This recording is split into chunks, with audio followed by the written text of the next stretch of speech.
کہ نبی پاک صلی اللہ تعالی علیہ وسلم نے ایک دفعہ فرمایا تھا کہ کون ہے جو مجھ سے 5 باتیں سیکھ لے اور پھر ان پر عمل کرے یا اس کو سکھائے جو اس پر عمل کرے. تو حضرت ابو ہریرہ رضی اللہ تعالیٰ عنہ کہتے ہیں میں نے آگے بڑھ کے عرض کی یا رسول اللہ میں ہوں نا، آپ حکم کریں 5 باتیں کون سی ہیں.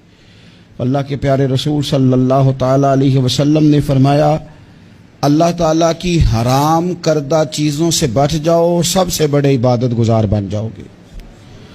پھر نبی پاک صلی اللہ تعالیٰ علیہ وسلم نے دوسری بات ارشاد فرمایا اللہ تعالیٰ کی تقسیم پہ راضی ہو جاؤ، سب سے بڑے غنی بن جاؤ گے.